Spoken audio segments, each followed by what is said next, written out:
Football নাকি কুস্তি? বিশ্ব মঞ্চের ফাইনালে আর্জেন্টিনার ফুটবলাররা কি আসলেই ফুটবল খেলতে নেমেছিলেন, নাকি প্রতিপক্ষকে আঘাত করার কোনো নোংরা মিশনে নেমেছিলেন?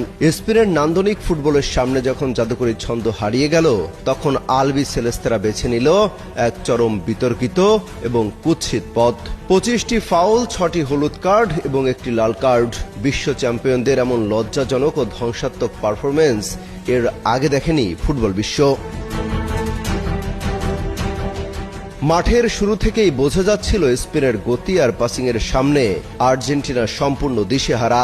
স্প্যানিশ উইঙ্গারদের পা থেকে বল কাটতে না পেরে একের পর এক হিংস্র ফাউল করতে শুরু করে স্ক্যালোনির শিষ্যরা। মিনিস্টার বিশ্বকাপে দেশ কাঁপানো অফার। বিশ্বকাপের উন্মাদনা উপভোগ করুন মিনিস্টার টিভিতে। 55 ইঞ্চি অ্যান্ড্রয়েড টিভি মাত্র 55,000 টাকায়, সাথে জার্সি ফ্রি। পুরো ম্যাচ জুড়ে তারা রেকর্ড 25টি ফাউল করেছে। লিজান্ডো মার্টিনেজ থেকে শুরু করে রদ্রিগো দি পল বল পায়ে জাদুকরী স্কিল দেখানোর চেয়ে স্পেনের ফুটবলারদের পা ভেঙে দেওয়ার প্রবণতাই যেন বেশি ছিল আলবি সেলেস্তেদের ডিফেন্সে। সুন্দর ফুটবলের এই চরম অবমাননা বিশ্বজুড়ে কোটি কোটি ফুটবল প্রেমীকে হতাশ করেছে। আর্জেন্টিনার এই নোংরা কৌশলের শাস্তি দিতে রেফারিও কোনো কার্পণ্য করেননি। একের পর এক মোট 6টি হলুদ কার্ড দেখতে হয়েছে আর্জেন্টিনাকে। এমনকি ডাগআউটে দাঁড়িয়ে মাথা গরম করে হলুদ কার্ড খেয়েছেন খোদ কোচ লিওনেল স্ক্যালোনিও। তবে লজ্জার চূড়ান্ত রূপ দেখা যায় ম্যাচের যোগ করার সময়ে।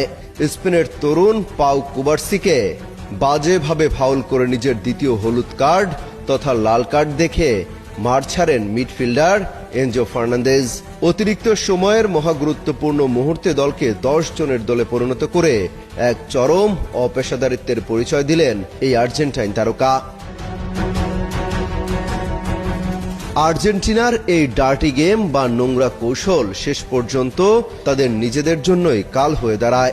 10 জনের দল নিয়ে স্পেনের সাঁড়াশি আক্রমণ সামলাতে গিয়ে অতিরিক্ত সময়ে আর টিকতে পারেনি তারা।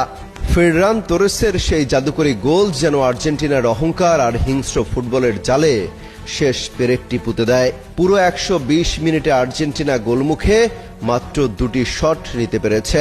আক্রমণ করার চেয়ে প্রতিপক্ষকে ফাউল করার পেছনে যারা বেশি শক্তি খরচ করে তাদের ভাগ্যে শিরোপা নয়, বরং এমন কলঙ্কজনক পরাজয় জোটে।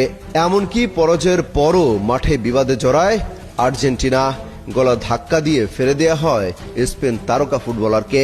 ফুটবল ইতিহাসে বহু পরাজয় থাকে, কিন্তু এমন লজ্জার এবং হিংস্র উপায়ে হেরে যাওয়ার গ্লানি সহজে মোছার নয়। বিশ্ব চ্যাম্পিয়নদের কাছ থেকে এমন নেতিবাচক ফুটবল